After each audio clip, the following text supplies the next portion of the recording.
This episode of Head Game was recorded on Gadigal land. It's October 11, 2023. Cheng Lei has just touched down in Melbourne. She's spent the last 1,155 days in detention in China. Once the face of China's state-run English news channel, authorities accused the journalist of espionage. She spent the better part of 6 months in isolation, 10 months without any legal representation, then coerced into accepting a 5-year prison sentence. 3 years of lobbying by the Australian government finally secured her release. Earlier today, I was able to have a conversation with Cheng Lei, who has arrived safely here in Melbourne. And while she's happy to meet Foreign Minister Penny Wong and speak with Prime Minister Anthony Albanese, it's her 2 children she's longing to embrace. I'm Ant Middleton, and this is Head Game. Today, Cheng Lei on how she survived brutal torture while in detention in China on trumped-up charges. Cheng Lei, really lovely to meet you. God, talk about being put through the mill. Wow, being accused of being a spy, ultimately, of you're a journalist, and you were in China's state-run English news channel. What was that news channel? CGTN, or as we used to joke, can't get the news. I like that one. I'm going to use that one. But just take me back to, before we get into the nitty-gritty of what happened in China and, God, the horrendous situation that you went through. Talk to me about your childhood, Lei. Have you always been interested in journalism? How did you find yourself at this news channel? I had always enjoyed writing and did some public speaking in high school. But my dad thought doing accounting was more employable. And, the famous quote is in the book about how I'm not pretty and I'm not blonde. And Li Lin-chin, the famous multi-cultural channel presenter, was not going to retire. So accounting was. And I stayed 5 years in a profession I wasn't into. But I'm so glad I took a huge pay cut to get out of finance and move into journalism. And I really enjoyed it. So were your parents quite strict growing up, Lei? How was it? What was it like in the household? And was it quite disciplined? Was it quite structured?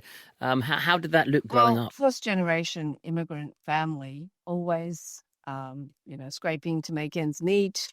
My mum was working afternoon shift at an ice cream factory. So grew a bit pudgy in the in the teenage years, a lot of ice cream. Oh, you did? You got a bit poshy. Were you just eating ice cream after ice cream? Do you know what? As a kid, I don't blame you. Do you know what? That's quite a funny story, actually. And I like my that. first job after uni was actually for Cadbury Schweppes, so a lot of chocolate went down the gullet as well. So I saved up for the lean years to come. I love that. So your childhood was full of chocolate and ice cream. That's great. But was it strict? Was it were you allowed to sort of express yourself and do what you wanted to do, or was it quite a regimented upbringing? My dad is an academic, and he always wanted me to do well, as did my mum. So at first we weren't sure we would be able to stay in Australia. And the preparation was that I would take the famously difficult tertiary entrance exams back in China. So I had to do a lot of maths problems growing up, and just generally never felt that I was good enough. That's common to many Asian children, I think. And did you feel that from a young age, or did you feel that as you were progressing through your education? Yes. And it's not about what I like doing as much as it is about what my parents think I should be doing. I guess, again, common to children of first generation immigrants trying to do well. But I always enjoyed reading and finding out about the world, travel, and I was always very adaptable because my family had moved around a lot. And that really helped. So you're quite creative, quite curious. When did sort of journalism come on into the fold, and how did you how did your parents take that when you first voiced interest in that? Well, my goal had always been to get out of the family home as soon as possible and make my own decisions. So it just has so happened that I moved to Melbourne to work first, and then to China to change into journalism. So I was allowed to make my own choices. When did that transition happen? The end of 2000, and I took a business analyst job to move to fast changing China and worked there for a year, discovered how chaotic and fascinating it all was. So stayed in China to go into journalism, and that was the start of a very rewarding career. I love what you just said. It was a chaotic but interesting, chaotic but fascinating move. What was the transition like? Were you an Australian kid still at heart, or was the culture shock quite seamlessly? I always felt culturally and linguistically schizophrenic. It just depends on the context and the company as to what I feel and how much of it I feel. I think in a room full of Chinese people, I feel very Australian, and people pick up on my energy and my irreverence and definitely my sick sense of humor.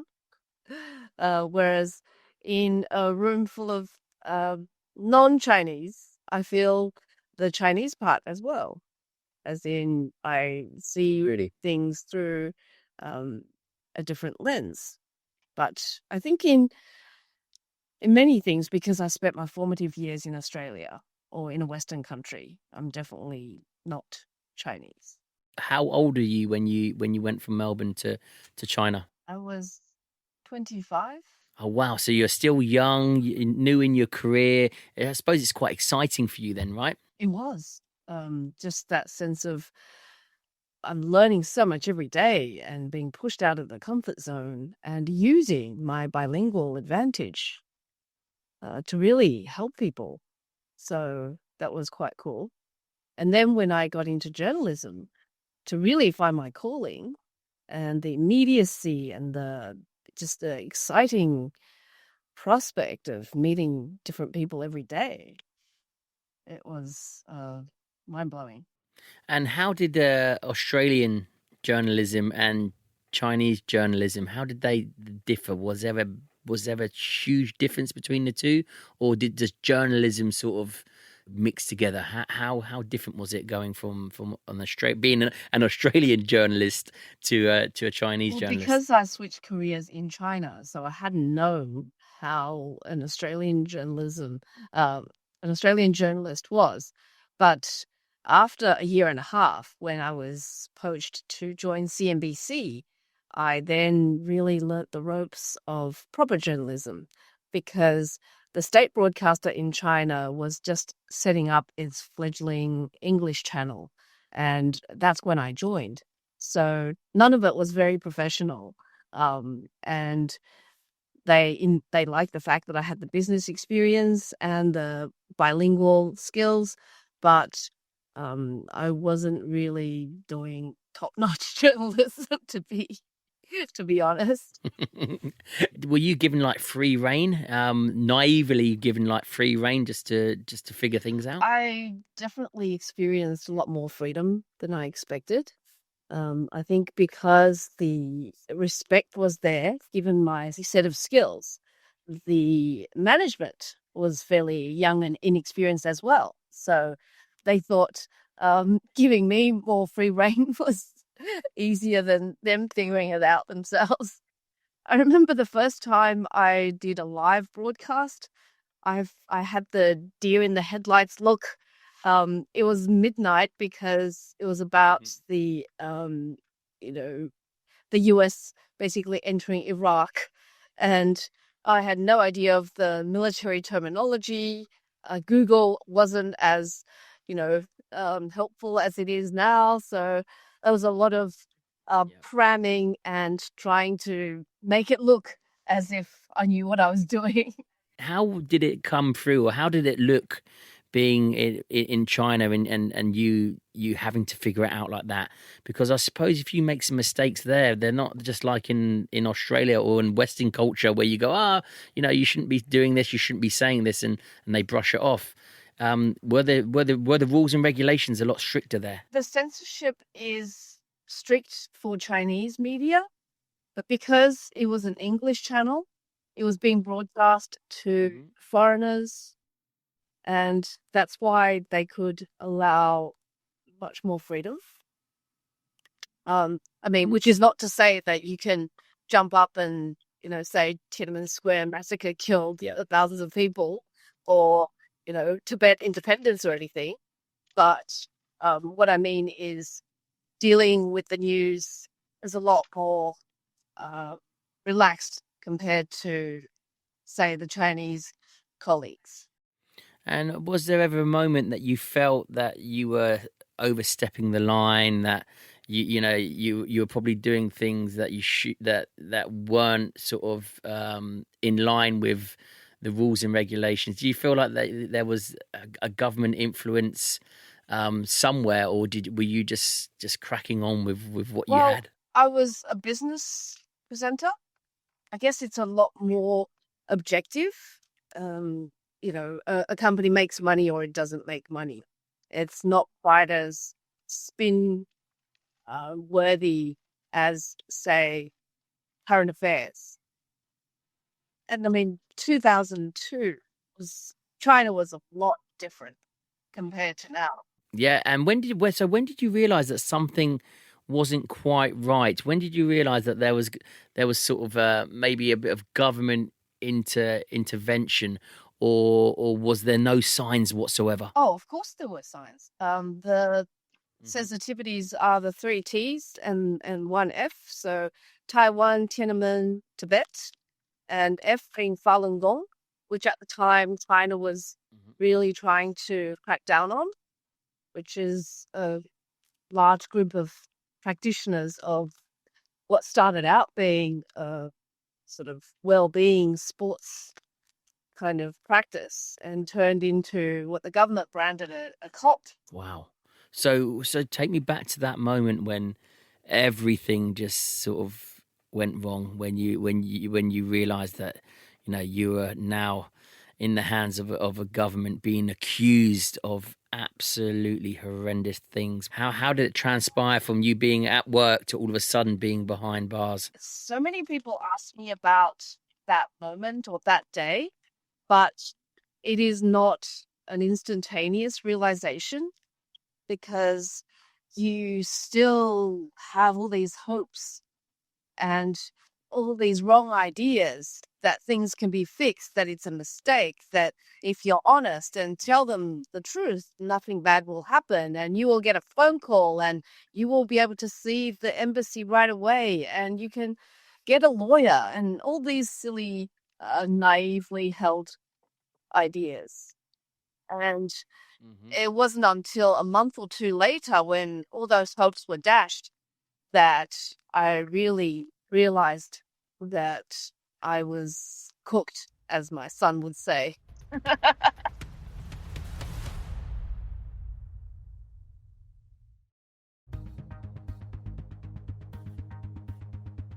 When did reality kick in that actually, things have got extremely bad, extremely ugly, and that you have been cooked and deep fried? Was there a moment of boom in your head of, I'm not going to get out of this situation? It's like falling, or it's like quicksand, and there is no one to help you, no avenue of redress, and you start to question everything that you ever believed about civil liberty, about human rights, and give up any idea that something can help you. And actually, once you hit bottom, then you actually can bounce back. Yeah, there's only one way up. When you hit Yeah. rock bottom, you look at the situation, you think it can't get any worse. I can only go up from here. That takes a certain mindset to think like that. But when you said that you were by yourself, I suppose because you were telling the truth, because you were giving them everything they need, and all of a sudden all of that counted for nothing. So what have you got? Who have you got? Did you really feel like that you were by yourself and that no one could come in and save you? That's right. I was waiting for you, and also, where was your Black Hawk helicopter when I needed you? There we go. Listen, it's because I'm from the UK. If I was Australian, then I might have helicoptered down and got you out. Well, having said that, helicopters aren't allowed in Beijing. Well, there you go. Listen, I would have found another way to get you. Don't worry about That's that.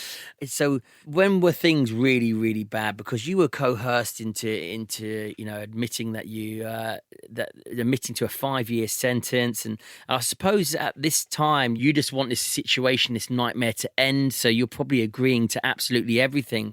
How did that look on a day-to-day basis, and how did they manage to actually coerce you to say that you're guilty in some way, shape, or form, and that you've got to do 5 years in prison? Well, the 5 years actually occurred a year and 2 months later, when I signed a leniency agreement with the prosecutor and my lawyers present. But leading up to that, the first 6 months in what they call RSDL, residential surveillance at a designated location, that's a system of torture aimed at belittling you, erasing, breaking you down. Yes. And you mentioned isolation. That's right. I felt I was under a rock, away from everything, away from the living world. And yet I was guarded constantly by 2 people. And there are people sometimes online who say, oh, that could never have happened. That's impossible. But oh, yes, that does happen.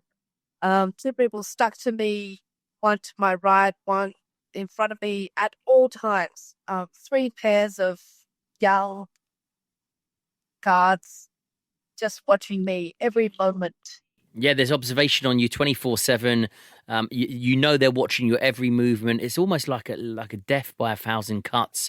They're slowly grinding you down. Yep. They're making you more and more isolated. That's what they do. That's right. They make you more and more isolated. They make you think like you're losing your mind. And then when you're at your most vulnerable, that's when they attack, because all you want to do is for this nightmare to end. I get it. I know the tactics. I know exactly what they do, and I can sit here and say that they do that. So I know that for a fact. It's a way of grinding you down to extract information from you. Whilst this is happening, are you trying to reach out to people to maybe get out of the country? Are you reaching out to the Australian embassy? Are you sort of working in the background to try and get out of there, or are you just playing ball because in your eyes you're not guilty, and it's been a mistake and they're going to let you out? What's going through your head? Are you planning stuff whilst this is going on? I couldn't see anyone. I had nothing of my own. I was in an utterly No passport, nothing. No. I was in an utterly barren cell, in a secret location in Beijing, and my family couldn't contact me. Under the bilateral consular agreement, the embassy could visit me once for 30 minutes every month, but it is a heavily monitored event with a translator taking down my comments, video cameras, and officers surrounding me just in case I mentioned anything about the case.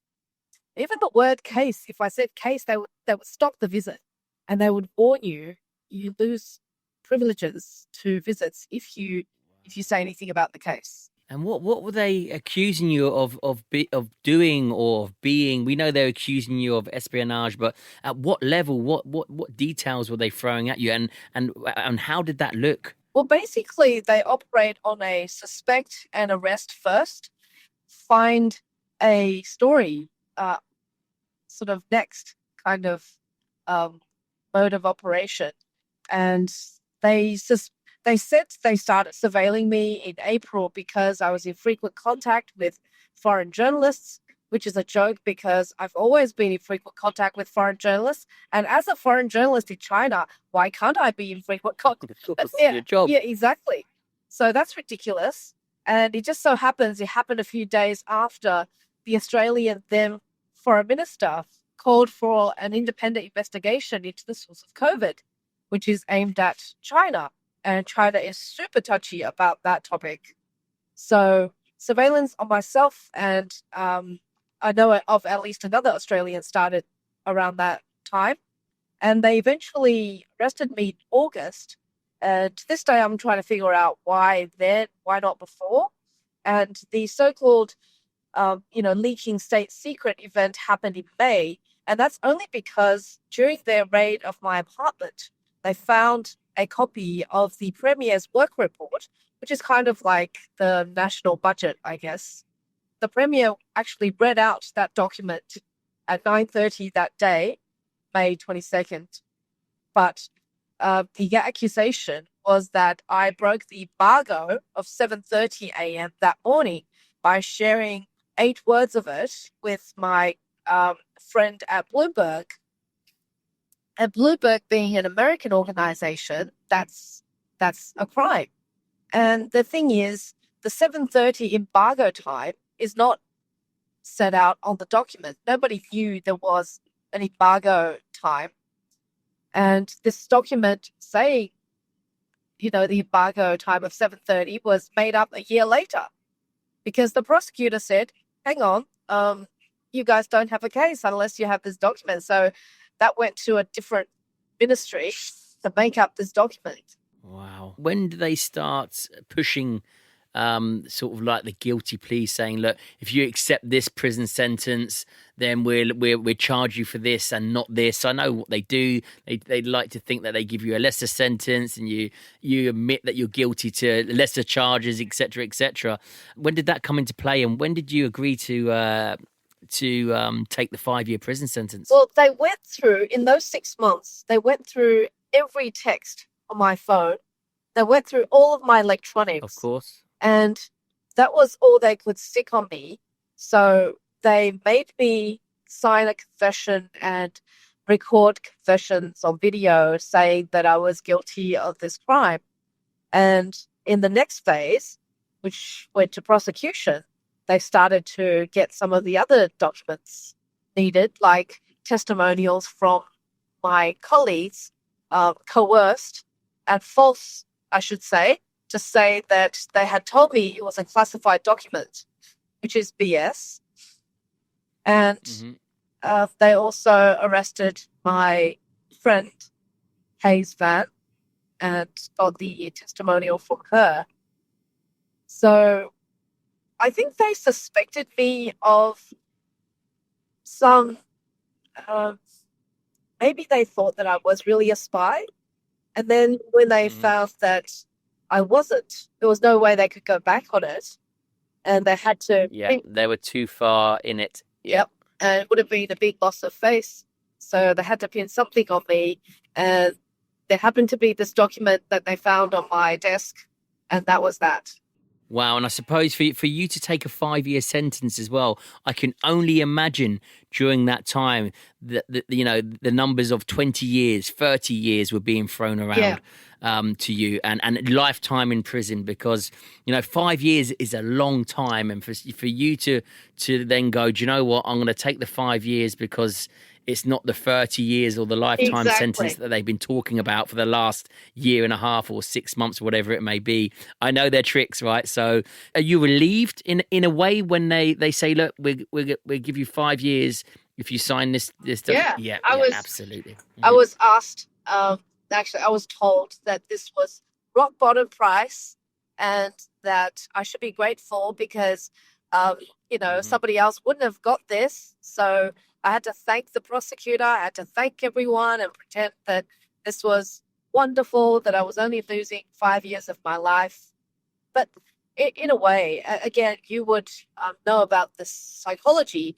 The certainty is very soothing. You know exactly what you need to do now. That's right. You're not left in you're not left in limbo. Yeah. You know, you exactly. So you can go, right, you know what? I know I need to do 5 years. And 5 years in China means 5 years, right? Yes. It's Yes. with state security cases, they don't do sentence reductions. So do you get transferred once you agree to this? Which again, I talk about the death by a thousand cuts. You know, they're on you. They've obviously broken you down. I know it all too well. And then all of a sudden, you sign this documentation. Is there a transfer over from your isolated sort of observation cell into a proper prison? Well, for the first 6 months, I was in the isolated cell with the 2 guards watching me at all times. And then I was transferred to detention, which is just in the same facility, but I had 3 cellmates. So that helped a great deal. And I never went to proper prison, but I would have liked to have gone because it would have meant I could see the sky, a bit more sun, and more people to talk to, more things to do. Yeah, absolutely. So basically, you were like kept in isolation. You were probably kept away from the general public, Yep. from the general prisons, because you probably had more access to things, and you know they just wanted to keep you silent and keep you away from the public eye, keep you away from you having any sort of any way of getting a message out, or you know becoming this Aussie stuck in in prison in China, and then for the pressure to be put on the government. Are you still communicating, and are you still having your monthly visits with an Australian embassy official? Yes, I had them except for the few months that they stopped it because of COVID. And how did they go? How did you feel any hope from the Australian embassy that things would change? No, because at the time the Australian government had changed and the relationship was the worst it had ever been. So what the consular officers could do for me was try to pass me books that my family had dropped by the embassy, try to ask how my physical conditions were, and listen to my latest store of inane jokes. And because that was the only chance, like 30 minutes for 30 days, the only chance to speak to people who addressed me by name. Otherwise, I was just a number. Yep. And I could speak English, again, the only time, and speak to people who knew me as a person, not as a prisoner. And everyone was quite nervous. They were concerned if they said something wrong, I would get, backlash. And I was afraid I would lose the visits. And they made it so gratuitously cruel that even though they came to the detention centre and did 7 COVID tests, the visits were still done by video link. So they were just in the next room, but we had to wear masks, and I had to sit in this restraint chair, and they couldn't even show me the smiles. I could only read the warmth in their eyes, and that's how cruel they are. What does it look like on a day-to-day for you? Did you structure a routine in your head that you stuck to, or was it Yes. just you just surviving every day as it came? How did your day-to-day life look whilst you were in prison in China? I guess I just had this plan that if I'm a prisoner, I'm going to be the hardest working prisoner. And I would start the day with a lot of ab crunches and yoga positions. And I did a lot of push-ups. There were only very thick cloth shoes or slippers and no bras. So I couldn't do cardio, but I was always trying to jog on the spot, doing punches in the air and burpees, lunges. I was trying to learn languages and also memorize a lot of things as a sort of mental aerobics.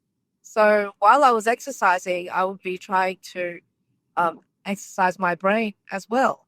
And that's when I read that chapter in your book about the mind and the body working together, that is so spot on. Mm-hmm. Because you can't have one working as a strong element and not have the other. That's right. They need to sync Yes. together. Yeah, Yes. absolutely. Exactly.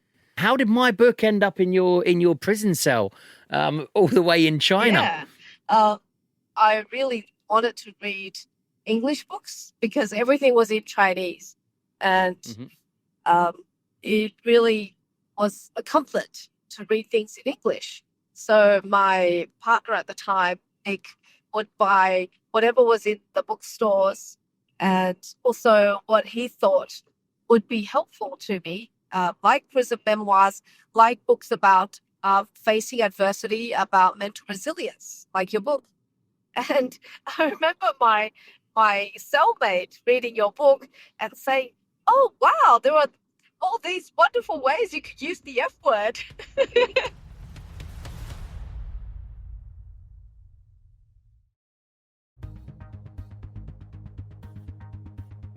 So you're reading and you're exercising, and you say, Lei, that they don't like to see you exercising, right? They just want you to lie there. They want you to be like mind numbed.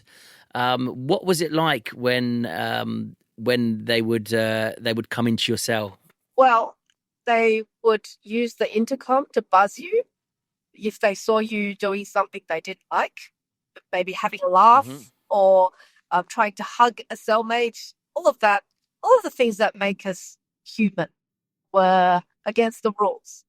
And then if you still persisted, they would come and open the hatch to the heavy steel prison or detention doors, or they would come in. And for them to come in is a big thing because they have to open 2 layers of thick steel doors.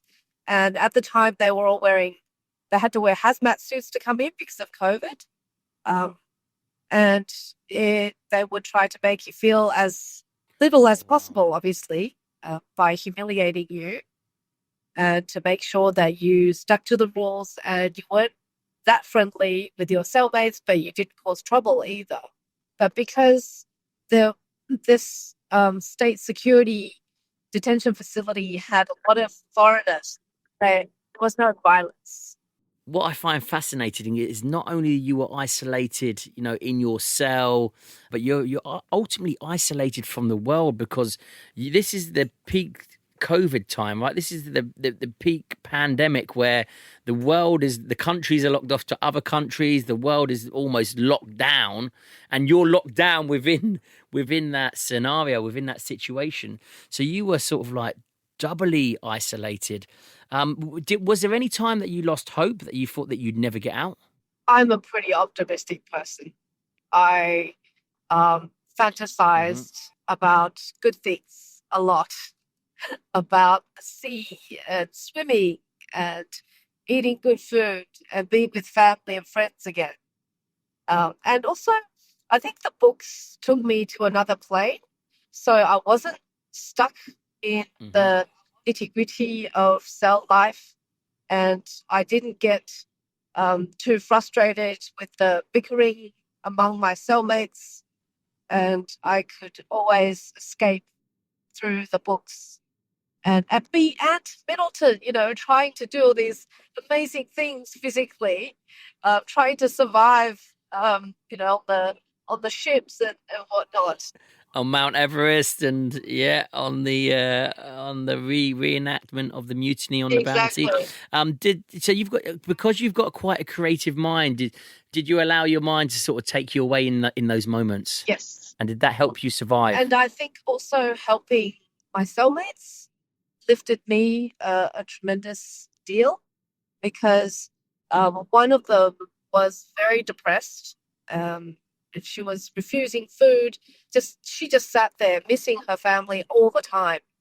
Another cellmate was quite bubbly, but I guess I taught her a lot of English slang and songs so that she could actually use her mind. And then we created a little trio with the catatonic cellmate. And we used to just go through these 80s songs together. And of course, always, looking out for officers walking by or guards patrolling. Still, we got told off quite a bit. But I think it's when you can make a difference to someone else's life, make their day a little bit more fun and less painful, that you just thrive. It sounds like that you were covering up your pain and suffering by helping others. It was a great distraction for you. Did you actually believe that after 5 years or maybe less, that you were going to get out, or did you just accept that this could go on for years and years and years? I was always hopeful that the information I found out about these leniency agreements was correct. And I made sure to, I guess, not get on their nerves too much. Yeah. And not create trouble for them. I guess those people guarding us weren't exactly having the best times either. Because of COVID, they had to live there, a lot of them. And what a depressing place to work, right? To witness suffering every day. I don't know how they talk themselves into it, but I just felt sorry for them.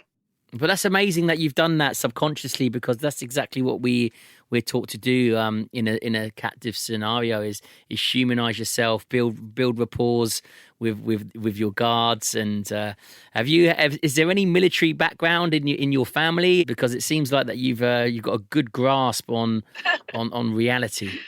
Not at all, but no, nothing. But wow. But I think for my parents' generation, you're a survivor. You are a survivor. Well, the Chinese people of my parents' generation are truly survivors.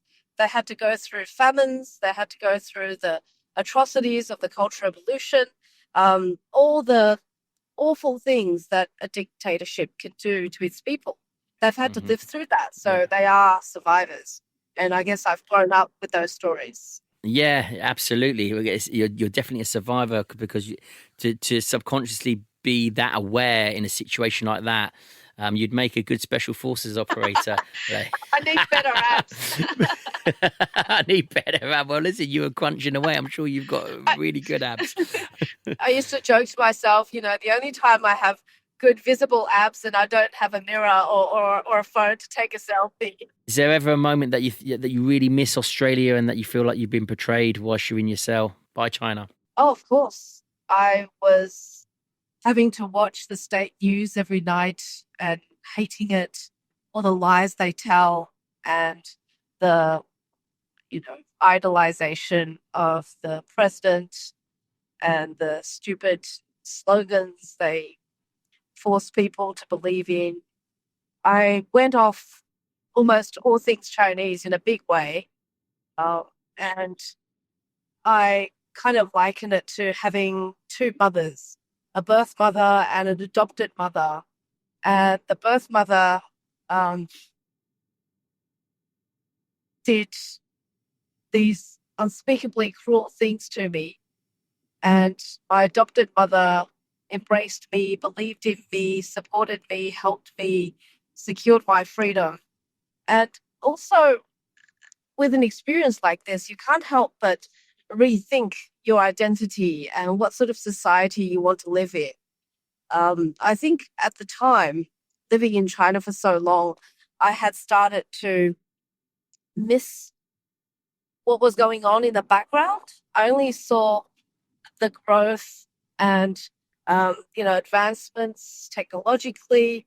I saw that people were leading more prosperous lives, but I think I really neglected the human rights abuses and what China was doing in the background. And especially because it was now financially, technologically, militarily more strong, it felt it had more backbone to do those awful things. And that is a real dilemma for a lot of overseas Chinese even, who want to be proud of their country because they might have started out being ashamed of it when China was poor and backward. But is everything China does something to be proud of? I don't think so. Wow. When do you start to realise there's a bit of hope of getting out? Is there a day or a moment that happened where you thought, you know what, I'm actually, I can actually see freedom here? Or was it just taking every day as it comes? I don't know if this was in one of your books, but I felt hope was a very dangerous thing. I wanted to be always on, always prepared for the worst, and to be disciplined and very calm and not bothered by disappointment or frustration. And in a way, I felt if I prepared for the worst, then things can only be better. But to hope for something good or to get used to comfort even was dangerous. Yeah, absolutely. Yeah, comfort. You know, I always say that there's no growth in comfort, and comfort. You know, you can get complacent when you get comfortable, and you can let your guard down, and before you know it, you know, you're signing another paper, you're signing your life away. Yep. So you were literally on every single day. You were just making sure that you were sharp, making sure that you were taking in everything that day presented itself. Yep. And knowing that I'd already gone through Some mindset. what was worse, which was the first 6 months, gave me a lot of confidence that I could get through more and worse. Did you feel like at any time that you were deteriorating, that you know, that you were starting to lose your mind, or when you had those moments, you were very conscious just to snap out of it? I think I became really good at making fun out of nothing. And because of the fun, that would color each day and make the boredom and the pain easier to bear. So it then creates momentum to do more creative things like make moonshine cider and even making birthday cakes for my cellmates. So I was definitely in a positive spiral. Oh, good. Well, listen, making moonshine spirits, that I bet that was interesting. I guess it's a prison classic, but in our case, It is a coping mechanism, right? yeah. When do you realise your day has come? When did that moment come that you were, you know, being told that you're going to be released? And when you were told, did you believe it? And who were you told by? I was told by the judge. I was given a heads up in my holding cage at the court on the day of my sentencing, which was the 27th of September 2023, that I would be satisfied with my sentence. And Yep. I could not stop myself from, you know, having wild fantasies that I might be released soon. But it wasn't until the actual sentencing and he read out the verdict that I quickly calculated in my head I would be free in just 2.5 weeks. But even then, I was always afraid that they would go back on their word or something would happen. So I always had the safety guard still on in my head. Inside, you were screaming. You were desperate to get out. But you didn't obviously let it show. But was that happening in the 2.5 weeks that you thought you'd get out? Oh, those 2.5 weeks felt like eternity, because I bet they did. All of my mental exercises, the memorizing and going through the vocabulary, and even my physical exercise regimen, it was much harder when I had hope, when I had this date to work to, and I became very impatient rather than serene.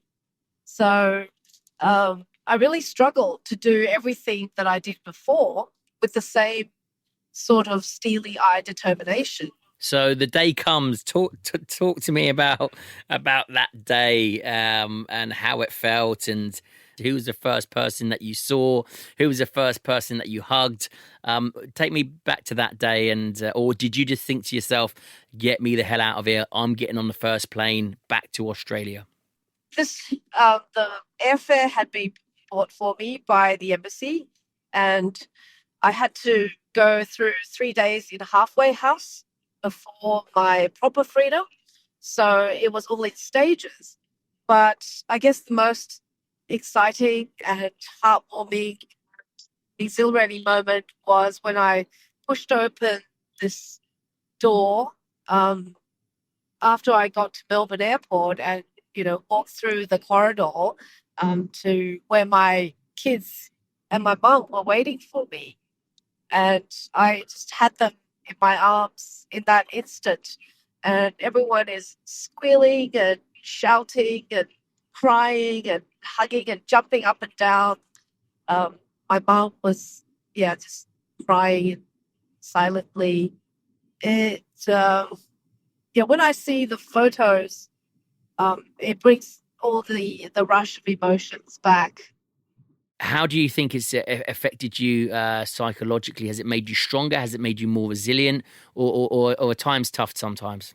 Oh, absolutely more resilient and more secure about who I am, because I went through all these years and months of not having anything and not being anyone. And I still had dignity. I could still help people. I could make myself laugh and get through the day, each one a little bit more interesting than the one before. Do you know what I love, Lei? Yeah. Do you know what I love? And the reason why I ask about the military is because one of our mottos in the Royal Marines are, humour in the face of adversity. You always have to find a way to laugh, or to laugh at yourself, or to find something humorous in the face of adversity. And you seem like that helps you get you through not only your prison sentence, but to get through life. Yep. There's definitely a military commando in there somewhere, that's for sure. Yep. Definitely a survivor. And a final question for you. Would you ever go back to China? If China changed regimes and if I felt safe enough and welcome enough, I would go, because they're the petty ones. They're the petty ones. For example, because I'm deported, I can't even apply for a visa for 10 years. And I'm not petty. No. And also China is not the Chinese government. It is not the Chinese people. They are three different concepts. And the Chinese government has done these things, but it doesn't take away from the wonderful scenery or all the friends I made. But I just wish they would stop making people feel afraid. Stop controlling how people think and talk and act. That's really insecure for a so-called strong nation. And have you got a final message for Australia, the country that you felt like is the stepmother that's embraced you and made you the person that you are? Well, I vowed to myself that I would spend the rest of my life making Australia a more open, fair, and kind nation, or at least preserving all that open, fair, and kind about it, because that's the country that embraced me, and thoughts of all that got me through. Well, listen, Cheng Lei, your story has been fascinating. You are a soldier, you're a warrior, you're a survivor, you're all of those good things. And what I love about it is you've always had a smile on your face during this interview. The positivity. You must have read Zero Negativity or The Fear Bubble, one of those. But I love it. I can almost feel your energy through the screen, which I think is very, very powerful. Well, listen, enjoy the family. Thanks. And thank you ever so much for coming on. Thank you so much. Thank you for helping me through the dark hours. Cheng Lei's book, A Memoir of Freedom, is available now. You can also watch the Sky News documentary, Cheng Lei, My Story, on YouTube. I'll put the links to both in the show notes. Thanks for joining me on this episode of Head Game. If you enjoyed this episode, please leave me a review. I'm Ant Middleton. See you again next time.